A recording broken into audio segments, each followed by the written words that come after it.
for a change of heart, a different sort of love story from our Steve Hartman. Last week, 45-year-old Corey Cunningham was rushed to Houston Methodist Hospital, the first patient ever brought here to have his bachelor status removed. Corey has an incurable brain tumor.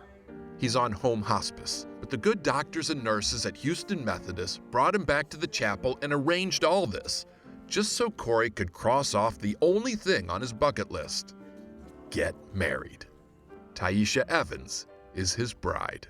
That was the one thing he wanted to do before he died. Taisha and Corey dated 7 years, and although he knew he wanted to marry her from the moment they met, she turned down his proposal nearly a dozen times. Because his job was more important. Corey worked in oil and gas, traveled the world, and made good money. Money was everything to Corey. But not to her. Hi, Taisha. Taisha always said she would never marry a guy who was never around. And my husband. So, what changed? Having to hold? It's not what you think. Taisha says pity played no part in her change of heart. She says Corey still had to prove he was the man of her dreams. Fortunately, one of the few blessings of a terminal illness is to understand what true love takes. Everything about him is just completely different. When you walk in the room, you could feel it. The first step in his transformation? Acknowledging he'd been a fool.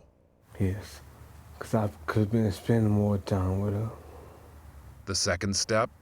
Making up for all that lost time.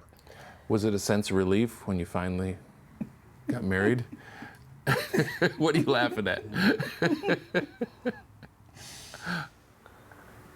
I feel like I'm the luckiest man alive.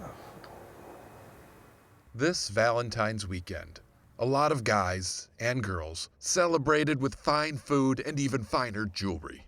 But not these newlyweds. From this day forward, for worse, for poorer, and in sickness, Corey and Taisha will honor the harshest demands of their wedding vows, because they know those are the only parts of the promise that guarantee you a happily ever after.